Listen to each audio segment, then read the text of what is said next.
Oh, tu veux découvrir mon Android? Tu veux pouvoir développer avec? Y a pas de souci. Allez, on va installer l'environnement. C'est parti!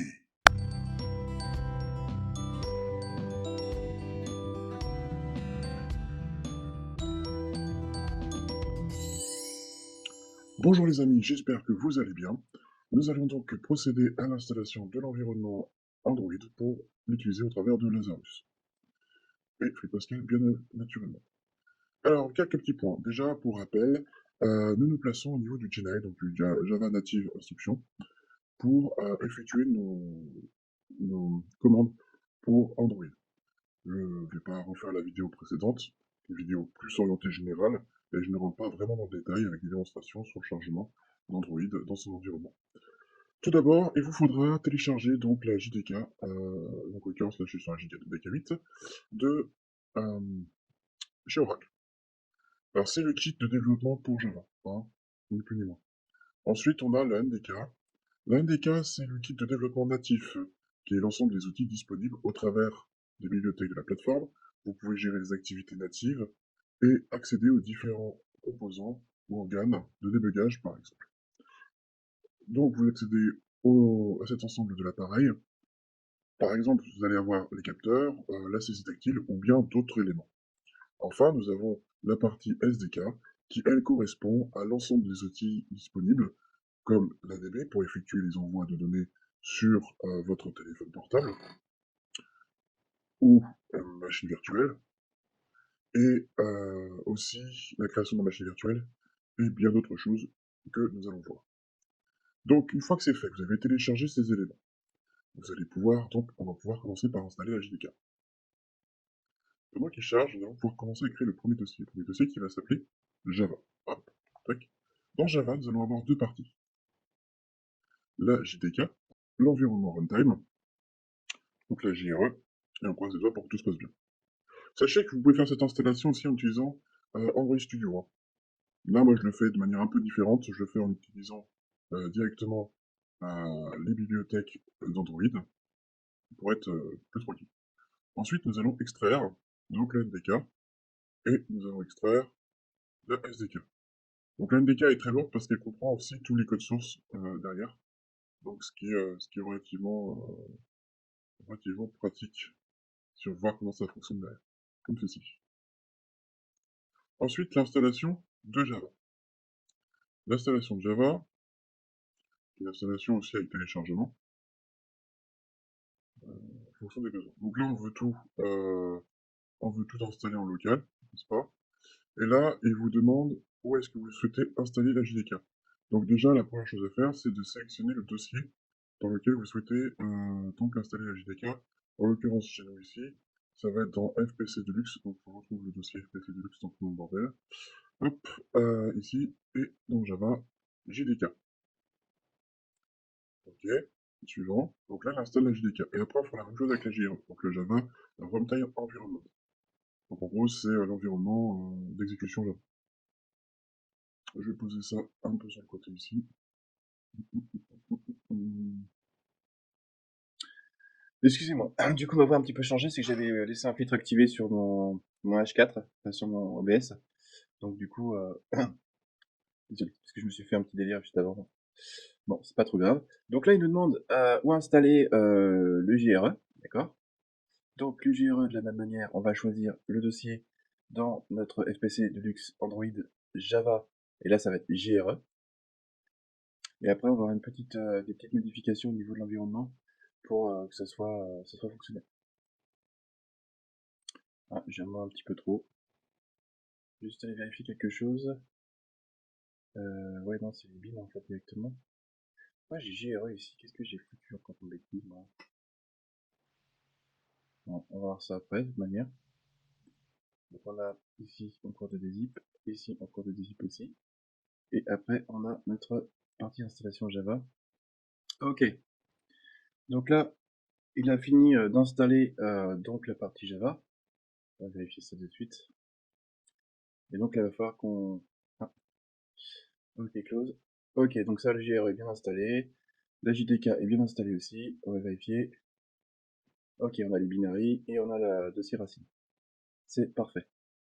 Donc ensuite, ce qu'il va falloir faire, c'est indiquer au système où trouver justement ces bibliothèques. Donc pour ce faire, il va falloir aller dans la partie environnement système. Pour ce faire, vous faites raccourci Windows R et vous faites contrôle. Dans contrôle, vous allez trouver système et dans système, vous allez trouver donc les paramètres avancés. Donc sur les contrôles avancés, vous allez dans les variables et dans vos variables, vous allez ajouter en fait une nouvelle valeur ici, la variable système, que vous appelez Java Home. Java Home, c'est un dossier qui est utilisé donc par les outils pour justement installer notre système. Alors maintenant, ce qu'il faut faire, c'est récupérer comme ceci. Vous sélectionnez en fait votre arborescence, faites un CTRL-C pour copier, d'accord? Et vous allez pouvoir ajouter en fait directement cet environnement, ce raccourci dans vos variables système. Ensuite, deuxième étape, il va falloir le rajouter aussi dans les paths, donc dans les générales, d'accord? Vous créez un nouveau, vous copiez, sauf que il faudra rajouter, c'est très important, l'accès au binary, au point bin, pas au bin, je veux dire, aux exécutables. Donc ça c'est fait. Tant que nous y sommes, nous allons donc revenir. Allez, reviens, allez, reviens, voilà, dans la partie Android. On va vérifier où on est rendu notre décompression. Donc là, c'est la décompression, en fait, normalement de la NDK. C'est ce qu'on voit. Donc ça veut dire qu'on peut renommer la SDK. Moi, j'aime bien la renommer pour que ce soit plus simple. Donc hop, on la renomme SDK. Dans la SDK en question contient en fait plusieurs éléments. Utiliser le SDK Manager pour donc installer les environnements pour notre développement. Ah oui, je sais qu'il est un peu long à ouvrir, le SDK Manager. On va être un petit peu patient. Et puis je vais accélérer un petit peu le temps. Voilà. Ok. Donc ensuite, ce qu'il va nous falloir pour cette partie-là, c'est installer tout l'environnement qui va correspondre à nos besoins. Il nous propose d'installer R en API 29, on va le garder, et on a Android 10 quoique non, on n'a pas besoin de celui-là. Ça, on n'a pas besoin parce qu'on n'est pas sur du x86. Par contre, ça, on a besoin, et ça, on a besoin. Ensuite, on va dans les extras. Dans les extras, on va rajouter le Google Play Service. Et normalement, c'est tout ce dont on a besoin pour faire fonctionner en fait Android dans notre environnement. Donc, on va pour lancer l'installation de ces 7 paquets. Là, c'est le clave d'acceptation pour les licences. On va tout accepter, là, et on va lancer l'installation pendant qu'il termine la partie, donc, NDK. Nous allons revenir à notre partie qui correspond au paramétrage système, comme ceci, et dans le pass, ici, nous allons ajouter, donc on va récupérer, excusez-moi, là il est en train de créer ça, on va pouvoir aller faire un petit tour dedans, hop, voilà, il y a l'exécutable ADB, plus deux exécutables, hein. C'est vraiment le services, en fonction de l'environnement, donc Android que nous avons choisi. Ici, on va pouvoir faire, bah pareil, modifier, on va pouvoir venir rajouter, on va faire nouveau, et on va rajouter la partie qui va nous servir pour la partie SDK, en l'occurrence, pour les appareils. Je fais OK, je fais OK. Normalement, nous n'avons plus besoin. On va faire raccourci Windows R, et passer en ligne de commande. Vous pouvez le faire aussi en PowerShell, ça marche. Nous allons tester, voir si ça marche, si on a bien ADB. On a bien ADB, si je fais ADB Devices, on a bien, et j'ai bien un appareil de connecté. En l'occurrence, j'ai connecté un téléphone portable pour pouvoir faire une petite démonstration rapide. Donc ça, c'est bon. Ça, on n'en a plus besoin. Nous allons voir où on est rendu notre déploiement. Apparemment, il aurait fini pour 7-Zip. Donc, on n'est pas trop mal. Maintenant, on va passer à l'étape suivante. Nous allons installer donc d'abord la partie ARM Android. On va installer son compilateur. Ensuite, on va installer le AArch64 qui correspond au ARM 64 bits pour Android. Nous allons installer la JVM pour Android. Et enfin, nous installerons donc la Java ici machine compilateur. Allez, c'est parti. Et je vous dis à tout de suite parce que ça risque d'être assez long. Petite chose que j'ai pas encore faite, qu'on a fini de décompiler, c'est juste renommer en fait ici le NDK en fait, tout simplement. Voilà. Donc voilà, maintenant on va passer à la partie 64 bits. Ok, voilà, c'est fait pour la partie 64. Maintenant on va attaquer la partie JVM.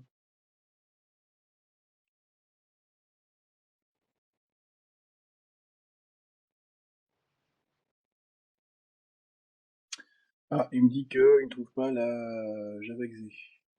Probablement qu'il faut que je relance en fait le.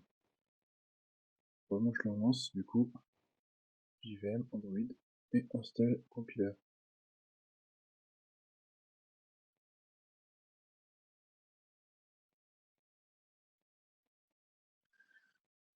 Vérifier qu'on a bien le. J'essaie qu'il reste ouvert. Ok.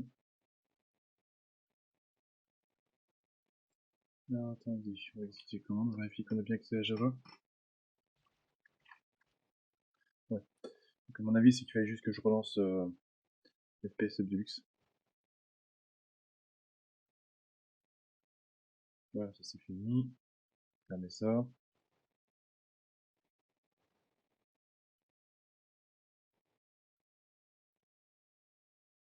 Voilà, donc c'était juste ça, fallait juste le redémarrer. Maintenant, on va attaquer la dernière étape qui est l'installation du Java, qui lui n'a pas besoin de operating system, un système autonome. Donc nous sommes partis.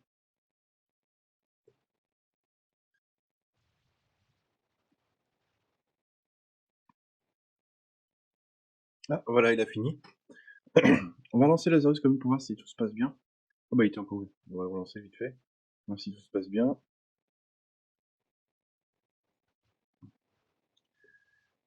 Donc voilà, ça fonctionne. Ok, pas de souci. Maintenant, on va passer à une phase un petit peu plus cruciale. Ça va être l'installation des deux modules nécessaires que moi j'utilise pour faire du Lazarus Android.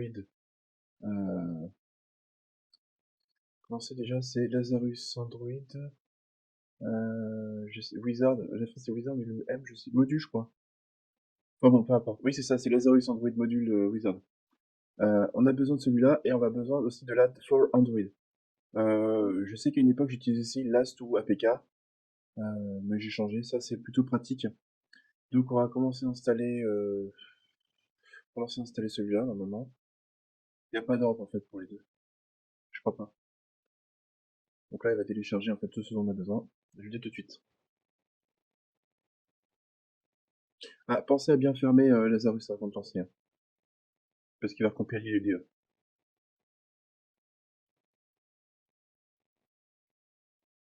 Maintenant on va installer donc Laz for Android qui est assez court à installer.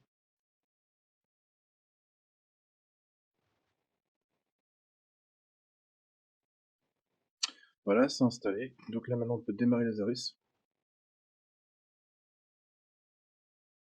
Et on voit déjà apparaître les bibliothèques.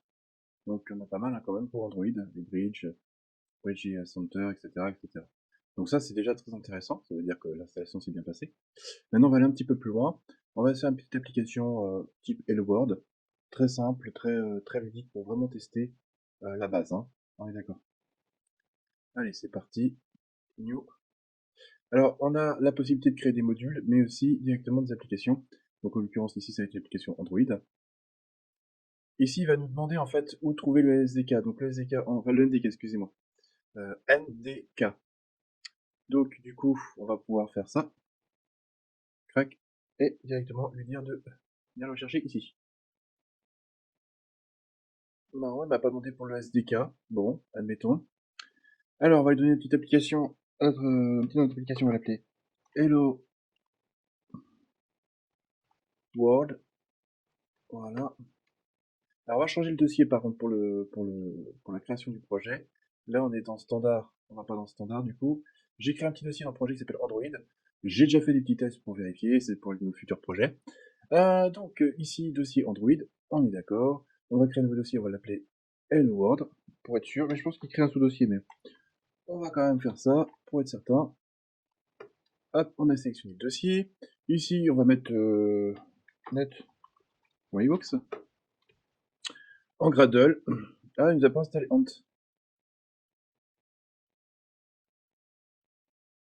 Euh, Ouais, je pense qu'on doit avoir un problème. On va vérifier ça de suite. Alors, du coup, on va sur la moyenne machin. On va ici, et normalement, on a un dossier qui va nous demander ici pour Gradle. Ok. Le NDK Android. Donc, le JDK, il est bon. Le Ant, il est bon aussi. le NDK, il ne l'a pas chargé. Tiens, bizarre ça. Il y a Android NDK, et ici c'est pas bon. Ah, le petit malin. Le petit malin. Ça, c'est parce que j'avais installé auparavant. J'avais fait un test, en fait, tout simplement, avec la version Android Studio. Et je pense qu'il doit rester des petites traces qu'il a détectées. C'est pas mignon tout ça. C'est vraiment pas mignon. Mais bon. Normalement, ça devrait rentrer dans l'ordre. Je l'espère. New. Ok. Ça devrait être bon. On va choisir notre dossier pour l'installation. Donc Android Hello World. Sélectionné. C'est parfait. Ici, on va l'appeler donc Hello World. On va être en net. Voilà. Sur du Hunt en 29. Tout est bon. Le processeur, donc ARM-V6, on oublie. On peut utiliser AArch64. Bon, on va rester en ARM-V7. Normalement, ça passe. Le thème, on peut choisir le type de thème qu'on souhaite. On va prendre un thème standard. De toute façon, on veut juste un simple Edward. Tout simple, tout basique, tout couillon. Donc, nous sommes rendus à la fin, quasiment. Déjà, on va creuser les doigts pour que ça marche bien. Normalement, il ne devrait pas y avoir trop de problèmes. Là, il nous demande où enregistrer en fait le Hello World. Alors ça, il y a plusieurs possibilités. Il y a plusieurs écoles. Moi, ce que j'aime bien faire, c'est soit le laisser dans Genai et créer en fait un nouveau dossier qui s'appelle source, comme ceci. Ça va vous rappeler quelque chose. Et ici, je vais créer un nouveau dossier qui s'appelle forms, parce que en fait, c'est notre forms, tout simplement. Oula, je sais même plus écrire. Hop, forms, comme ceci. Et ici, ça va être Windows, c'est chiant. Hop, et ça va être UF. Un jour, j'ai une machine plus puissante, je me mets un Linux derrière, un Proxmox, et puis je me fais des machines virtuelles. Ça sera beaucoup plus simple, je pense. On va l'appeler main forms. UF main. Ouais, UF main, c'est bien. Enregistrer, comme ceci. Yes, vas-y, tu me le rajoutes.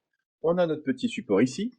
On va commencer par y ajouter, alors, non, Android Bridge, et il me faudrait juste un simple texte, on va pas s'embêter plus que ça. Donc un simple texte, par contre l'autre il s'est barré, ce qui est normal. Hop, je veux juste un simple texte comme ceci. Hop, c'est bon. Est-ce qu'il y a des choses particulières ici? Je sais plus. Ouais, tu peux hide. Après ici on a ça, hop, on a JT View, et normalement on a Caption quelque part, où on peut choisir notre texte. Non, on n'a pas de restriction. C'est compatible Android de toute manière. Donc il n'y a pas de restriction. Bah tiens, c'est comme bizarre ça. Voilà. Et on va faire Hello World.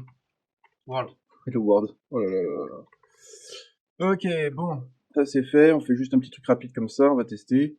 On va enregistrer. Hop. Et on va lui demander de directement exécuter ça sur donc mon téléphone. Ouais, c'est vrai. Donc là, il compile l'application. Pas de souci.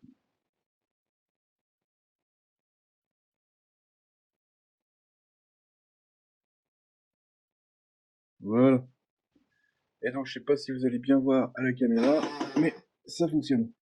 Bon, vous voyez pas grand chose. Mais bon, ça fonctionne. J'ai bien mon application qui s'est exécutée sur mon téléphone portable. Oui, je vous disais, pour éviter les mêmes problèmes que j'ai eu, méfiez-vous, si vous avez fait une préinstallation avec notre ami Android Studio, ça pourrait vous poser des petits problèmes. Voilà, la vidéo est terminée. Je vous souhaite bonne continuation. Nous allons passer donc à d'autres étapes dans la partie développement. Donc, n'hésitez pas à vous abonner, mettre la cloche et un petit pouce bleu pour suivre mes aventures. Vous pouvez commenter si vous avez des questions. Et du coup, normalement, samedi ou dimanche, une vidéo devrait sortir sur les questions éventuelles que vous auriez pu me poser cette semaine et une légère petite conclusion sur du coup toute cette partie. Voilà, je vous souhaite une bonne continuation et je vous dis à très bientôt.